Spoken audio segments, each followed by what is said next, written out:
You're now tuned into the Fully Booked podcast with Mace, French, and Pox. Enjoy the listen. Where to go? Tell me where to go. Yeah, it's my inner voice. Tell me where to go. Tell me where to go.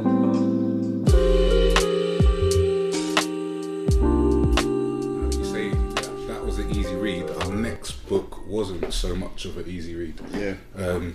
Can you guys remember what? Well, obviously, I guess you do. And clearly, boy. The day we started. The day the nightmare started. How not to die? How not to die? Wish I had, boy. Jeez. No, that was a book. That was a good book. Good. For you. No, I mean like there was aspects of it that was good. Overall, as a read, yeah, I'm not picking it up anytime soon again. But if there's if there was basically someone in my family or even myself that I guess had some kind of complication health-wise, I may refer back to the book and kind of look to see what could help as not even a remedy, but like that can help aid the recovery of whatever it may be. Do you know what? With that book, for me, I would need that visualized, and then I think I would enjoy it a lot more. I think it has to be broken down into parts. Again, it's not a book that you can sit down and read front to cover. It's definitely not a book that you You'll read be a long time for that remedy book. you'll be looking for a minute. But yeah, if you want to go in there for a specific thing, then that's probably the best way to read it. Yeah. For those of you that haven't read the book or listened to season 2, which was How Not to Die, the book review was called How Not to Die. It was a book we done at the turn of the year in 2018. Yeah, let's say 2018. In 2018, and we kind of thought to ourselves, what's kind of popular around this time of the year? And a lot of people, they go they start thinking about losing weight, getting healthy, getting fit. And we thought, okay, let's do a book themed around that. And we chose How Not to Die. We had a couple of books that come up as options. We chose How Not to Die based on a couple of recommendations. And How Not to Die was all about how to live more healthy, how to look after your body, how to kind of prevent the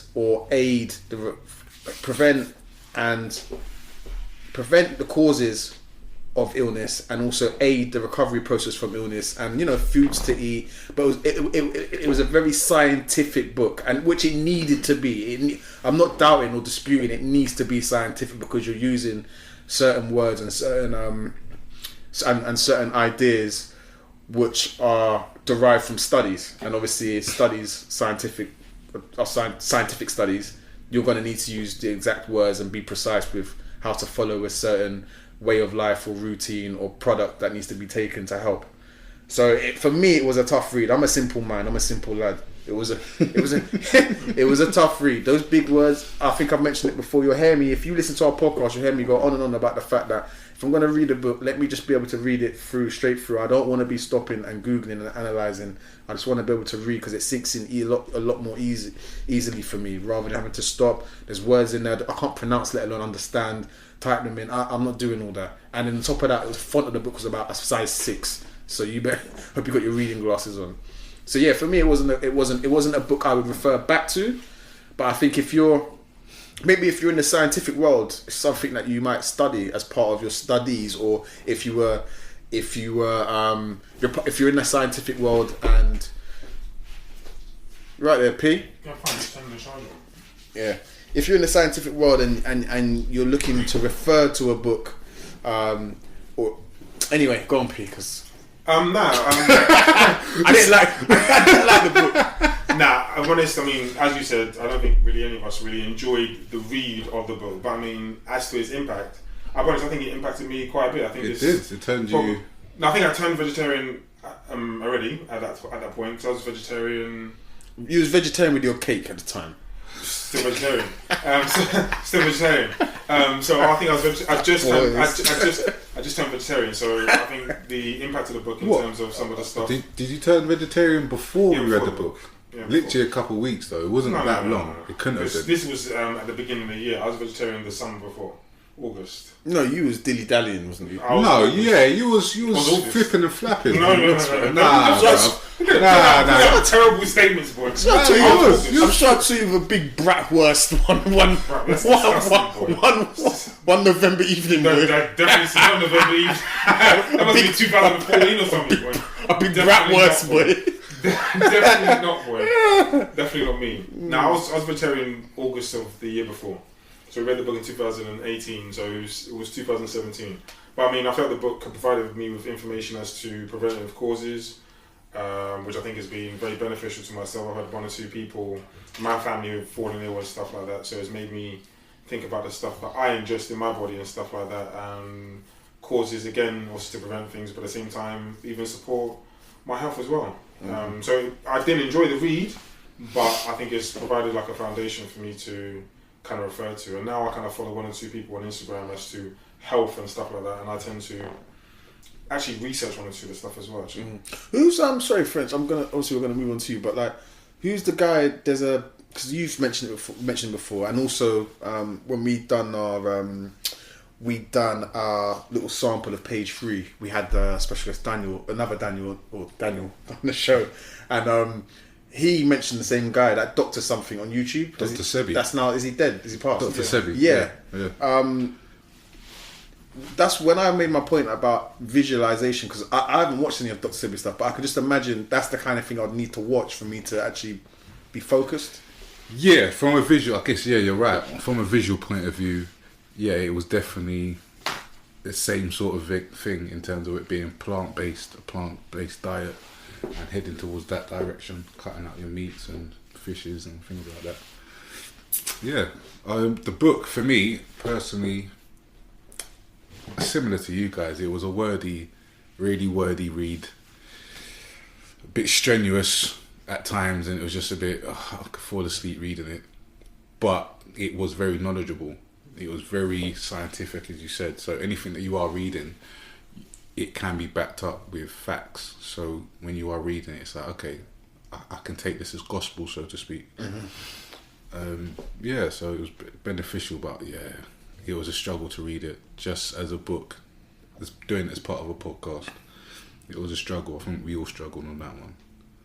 But yeah, I'm glad we done it. We've done that topic. It's something I would like to go back onto that topic at some point in regards to health, and get someone on that's a bit more, I guess, clued up in that realm. Do you know what I mean? Is there any more thoughts on that, P? Or? No, not really. I mean, the book itself, I don't want to repeat myself. It was a bit of a slow read, but if I'm honest, I think it had a strong impact. I mean, I now research things before I sample them. Really, I take my health quite serious now, actually. More serious than I did before, and I think I've been someone who's been going to the gym since I was 17. Yeah. Have you seen any difference since you've kind of become vegetarian? Actually, I was thinking, I think yesterday before, I feel, actually I don't want to say what everyone said, I feel as healthy as I've ever been, but I feel generally quite good, actually. Yeah. I feel like I'm on the road somewhere. To good health, to very good health. Okay, cool. Yeah, I think that's probably as much you're gonna get out of everyone on that season, I guess. P, would you remember what book we done next? Mask of Masculinity. Yeah, it was Mask of Masculinity. Yeah, I think that was a very good book, and probably a very timely book with maybe some of the stuff that's been going on. Let's say in this country or in London and stuff like that, or just with males in general. I think it was quite a hot topic in regards to men being quite, let's say, guarded in regards to their masculinity, and maybe not being as expressive, let's say in some cases, as they should be as to maybe their mental health and stuff like that. I mean, I think, well, I'm sure we've all experienced stuff like that before, where we've been a bit guarded and where it's affected us in some way, shape or form. So I think it was a very good book. I think it was a very timely book. What was your thoughts on Spanish? Yeah, I had higher expectations for the book, to be honest, for me personally. When from the author and the title of the book, and I guess the premise that would be discussed in Mask of Masculinity, don't get me wrong, it goes into different types of masks that we wear, but I was I was expecting a bit more. From my point of view, I thought it was gonna. I don't know if I'm putting it in the right context, but not to say it had to be more scientific, but I thought it would have touched on a bit deeper.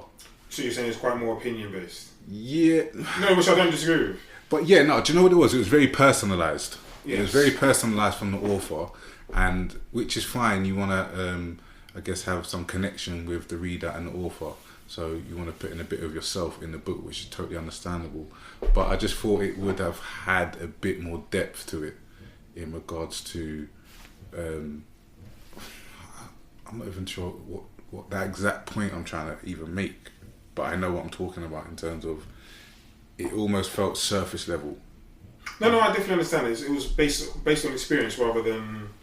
I don't want to say rather than any text or anything. Yeah. Again, I guess you're on the same train of thought, but I'm just maybe not articulating it as best as possible. Did we ever? I can't remember. You guys gonna have to remind me. Was there any reason as to why? Was it 12 masks that were identified? No, I want to say 6. Was it 6? I don't know. Is the book over there? No, because I can remember the Stoich mask. That one just sticks to me. But I just want to say, how did he get to that number? Whichever number it was of the different masks men wear in society. How did? Do you know as well? I think.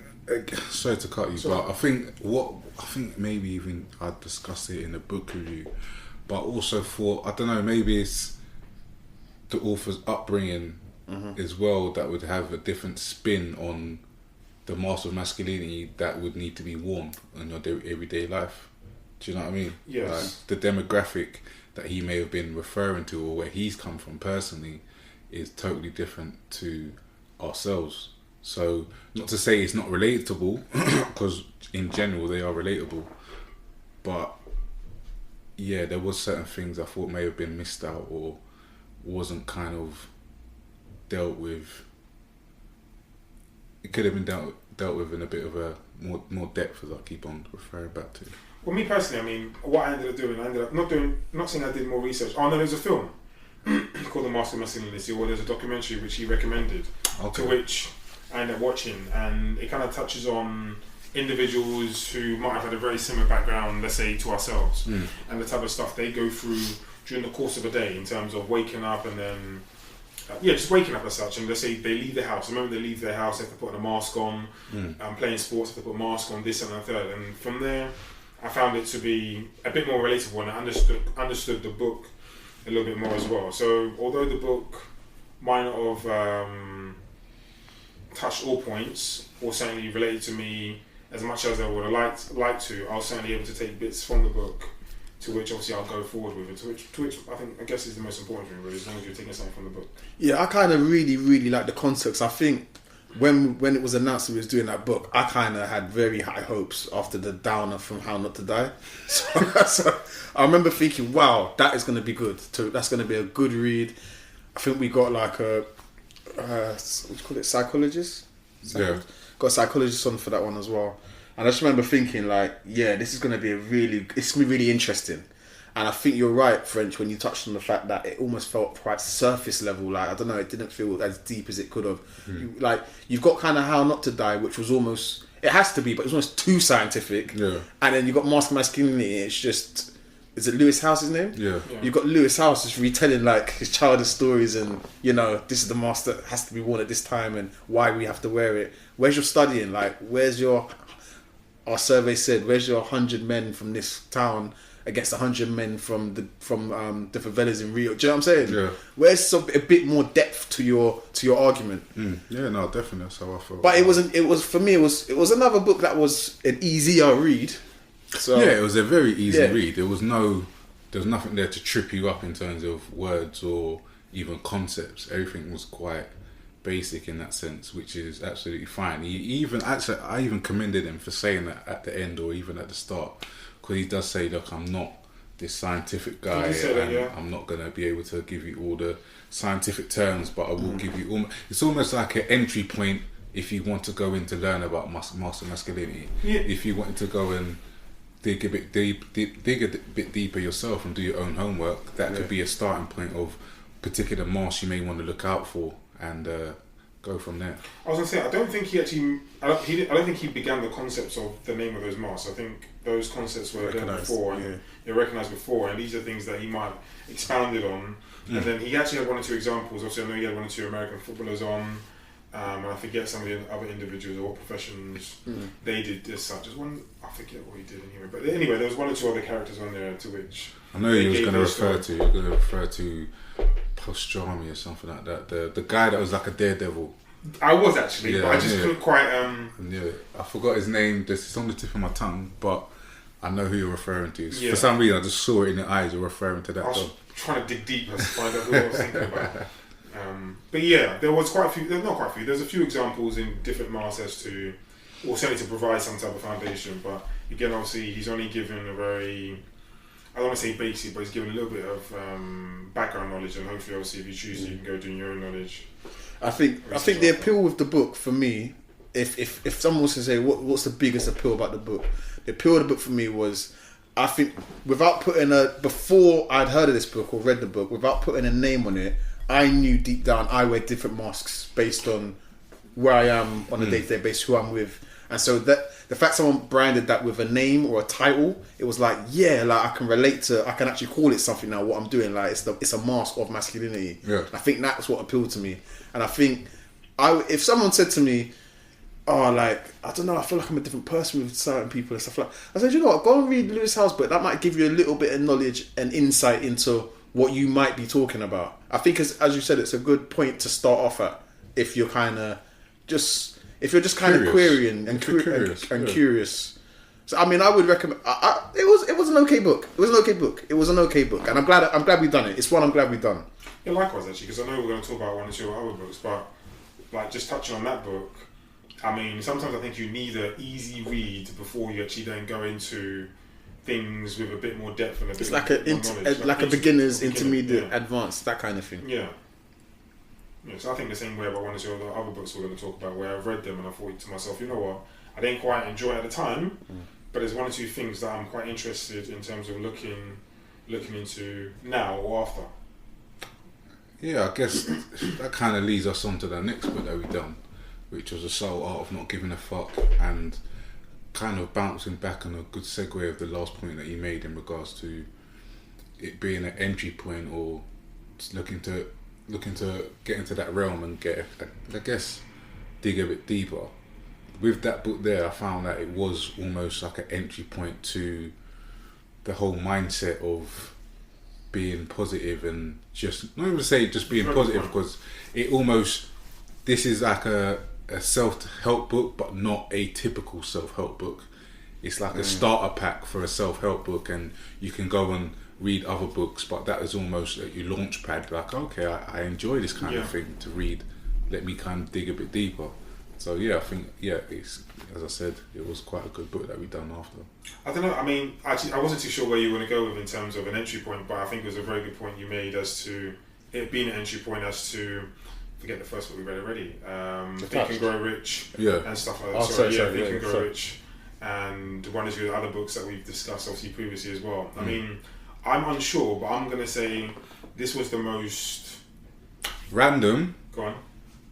How to Win Friends and Influence People is the book that we read. Oh yeah, just before we started recording. We didn't finish it. We started reading it, and it refers back to Napoleon Hill. That's what I was saying. Other books refer back to that, and you can almost say I was only talking about the entry point. And the entry point. So going back to your point. That's what you said, random. But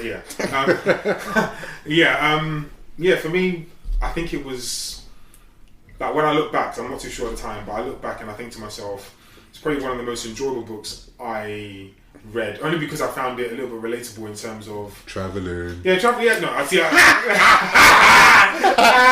C gang. No, that's T gang. No, just relatable in that. Me and Mark went traveling. No. No, just me and Mark are friends because we went traveling. No, just we went from Mars to Bermuda. No, in regards to some of the stuff that he was talking about, I felt it was quite relatable because he was talking about being Traveling. no. He's talking about his mindset, and obviously when you're traveling with the backpacking, at that point you're free, relaxed, you got no worries, and that's a mindset you want to have. You know, you don't want to be stressed. So yeah, no, I enjoyed it. It's a really good book. gosh. Really good book. So he spoke about obviously where he was, Yeah. and ultimately to where he currently is now. I enjoyed it. Gosh. And in between he died. Traveling. When I went travelling, there were these 4 ladies, and I don't know.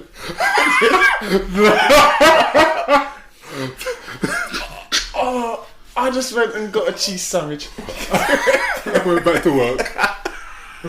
I'm glad you're having your travelling. I promise you. When I When you I'm glad you're having your moment. Yeah, I enjoyed that book. I've read it quite quickly because it was that good. There was parts of the book, as I said in the season, that it was so good I stopped taking notes, which in itself is a testament to it because I literally didn't want to stop and actually, I guess, ask a question that I would normally ask. I just wanted to read it and keep on reading it and read it again. So yeah, no, definitely a good book for me personally. It was a good season as well. I felt it was good conversations that came out of it, good topics. Yeah, enjoyable. I think the subtle art, I'm not giving an F. I think that anyone who's slightly depressed or coming out of depression, it's a good book to read. Yeah, definitely. Yeah, it's a good book to read because it's literally just saying to you, it's essentially saying life's for bloody living. Like, if you want to do something, go and do it. Don't give a fuck about what people think. Hold your head high. You want to go out and beat out 16 man in 2 days, you do it. You do it. Straight up.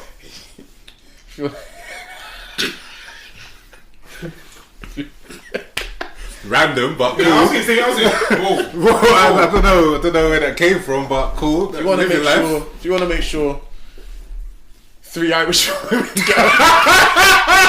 get home safe and sound, and then go about your business. Go ahead. That's living.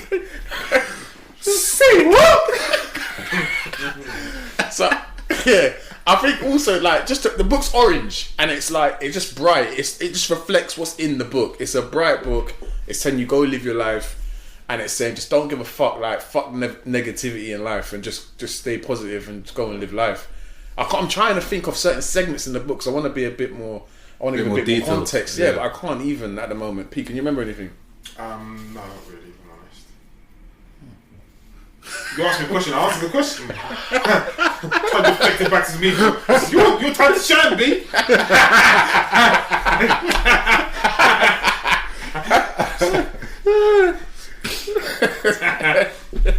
I think there was some good parables in there though. Like, do you know what was interesting I found about that book?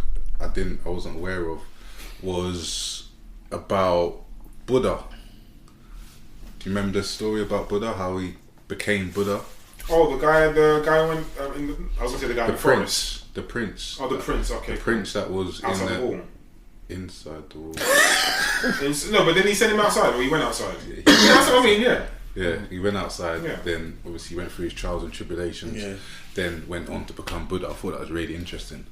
That's not the only thing I took from the book though, but it was something that definitely stood out in regards to, if you was to ask me anything about it right now off the top of my head, that's the story I'll go to. And also the other guy that was fighting the war even though the war was finished, and